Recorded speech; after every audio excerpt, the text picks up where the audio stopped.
Vice President Leni Robredo to provide details on her Palit allegation in connection with the anti-illegal drugs campaign of the government. PNP spokesperson Gernardo Carlos said that if true, such practice is not condoned by the AFP. According to Robredo, the scheme involves the apprehension of relatives if the wanted drug suspects cannot be found. The vice president has also accused the police of abuses, including warrantless searches in urban poor areas in Metro Manila. Yun pong sinasabing palit-ulo na kung wala, hindi pumunta yung drug suspect o yung drug personality, ang kapalit ay yung kamag-anak. Clearly, hindi ito tama.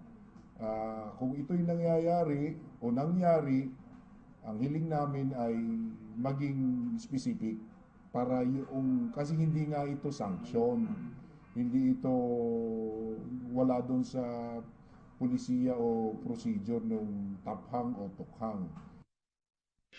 Magandang umaga, nagbabalik ang PTV Newsbreak. Ipinagtataka ng Philippine National Police kung bakit kailangang iparating ni Vice President Leni Robredo sa International Anti-Drug War Network ang kanyang expose sa umano'y palit-ulo scheme sa Oplan Tokhang 2. Ayon kay PNP spokesman, Police Senior Superintendent Gernardo Carlos, sa halip na makipag-ugnayan sa PNP ay agad nakita ang video ni Robredo sa International Anti-Drug Network.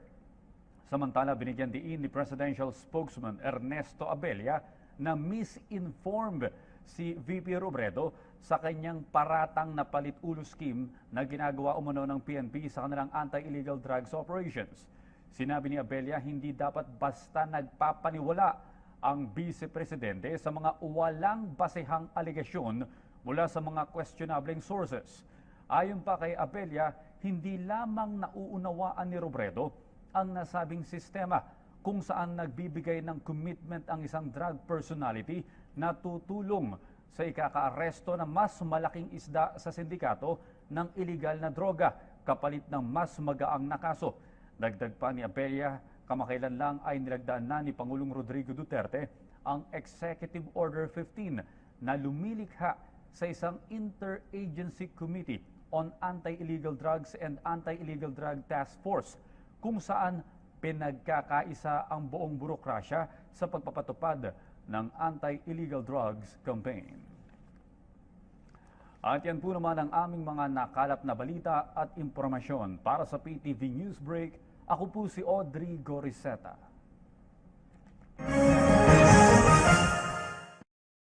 Hiniling po ng Malacanang kay Vice President Leni Robredo na pag-aralan ng mabuti ang datos kaugnay ng kampanya ng Duterte administration laban sa illegal na droga. Sinabi ito ni Presidential Legal Counsel o Presidential Chief Legal Counsel Attorney Salvador Panelo kaugnay ng gagawing pagpresenta ng Vice President ng kanyang online video message sa annual meeting ng Commission on Narcotic Drugs. At dahil sa kalihim, hindi lamang ito misplaced kundi unfortunate. Kabilang sa tinukoy nito na hindi dapat ituring na extrajudicial killings ang 7,000 umano'y casualty sa kampanya ng illegal na droga dahil maliit na porsyento lamang dito ay lehitimong police operations at karamihan ay ang tinatawag na silencing operations ng mga leaders ng drug mafias. Kinontra rin ng Palasyo ang report na hindi napagtutuunan ng pansin ang pagkilos para labanan ang kahirapan. Sinabi ni Attorney Panelo na may mekanismong inilatag ang Duterte administration ng programa kontra kahirapan at kasama pa rin dito ang pagsugpo sa illegal na droga. No, we can only appeal to the Vice President's sense to study more and to listen more to what is the reality on the ground. It is not true, as she stated in her video, that this is the result, the extrajudicial killings are the result of police operations. Not necessarily true. Some of them, yes, but most of them are coming from the infighting between the members of the syndicate, because the other side want to silence those who surrendered, and those who surrender want to defend themselves. That's why there are more extrajudicial killings resulting from that rather than from the police operations. Now, with respect to, according to her, that the administration concentrate more on the war on poverty, again, I think the Vice President has been misinformed. This administration precisely is bent on lifting the state of economic want of our countrymen. And in fact, the Anti-Poverty Commission, when we met the other day, has even geared a total of 50 billion pesos in order to determine exactly what this commission will do to help the poor.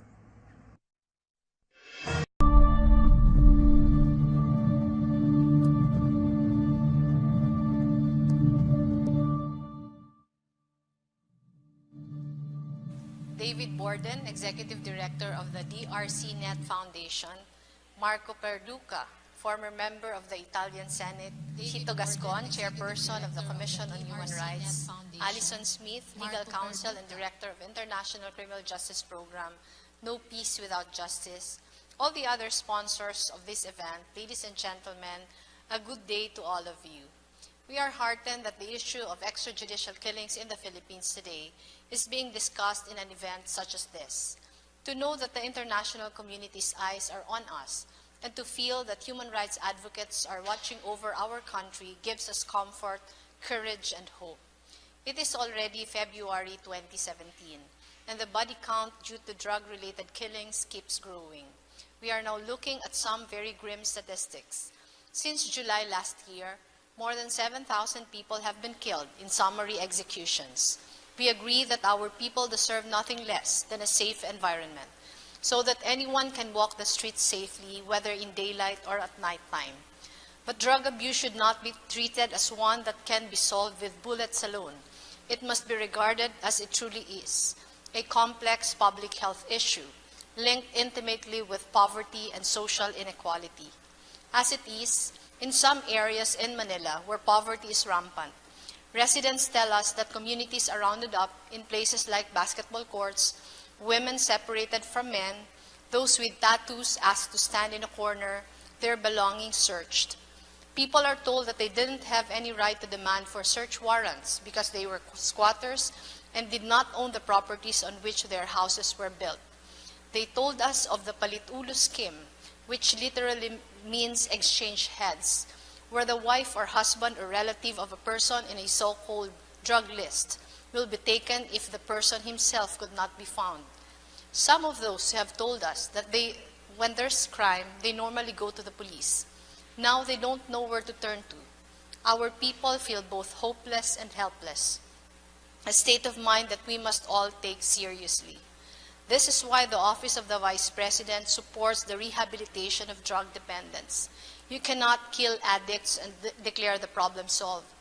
The solution is to design the proper health, education, and psychosocial interventions to prevent further drug use and help them transition into productive members of society. Another challenge is to drum up legal and psychological support for those who may have undergone trauma due to extrajudicial killings. We believe that when the public knows its rights under the Philippine Constitution, when the community is united in this knowledge, our people will be better protected. We must tread carefully on this, however, because in some cases reported to us, those who ask for a search warrant, for instance, have been beaten and physically abused for doing so. We must all demand greater transparency in the government's war on drugs, because this is a major publicly funded campaign. Our leaders must be honest about the basis of the drug war. What exactly is the scope of the drug problem? Why do numbers about the extent of the problem change, as officially reported to the nation by our president, inconsistent? We believe that any campaign against illegal drugs must be founded on integrity. The public must ask why no one is being held accountable. The public must be watchful. Around 500 complaints have been filed at the Commission on Human Rights and recommended to the Department of Justice for filing of cases. But until now, 7 months into the administration's drug war, no information has been filed. On top of this, there's a brewing problem. Death penalty might soon return, and the age of criminal liability might be brought down to 9. We believe this to be a huge mistake because death penalty for non-violent offenses violate UN treaties and international human rights norms. Last Friday, a day before the EDSA People Power Revolution's 31st anniversary, we called the President to task on this. On behalf of the Filipino people whose daily struggles are escalating, we asked him to focus on the war that really matters, the war against poverty, instead of just the war against drugs. In a public statement, we asked him to direct the nation towards respect for rule of law instead of a blatant disregard for it. We asked him to uphold basic human rights enshrined in our Constitution instead of encouraging its abuse. We asked him to be the leader he promised to be and evoke in our people hope and inspiration instead of fear. We told him, do not allow the lies to distort the truth. We also asked the Filipino people to defy brazen incursions on their rights. Our people have fought long for our rights and freedoms. The Filipino nation has come so far since our country's darkest days. We are not about to back down now. Thank you all for listening. May you have a fruitful discussion moving forward. The Office of the Vice President is looking forward to deepening this conversation further with you.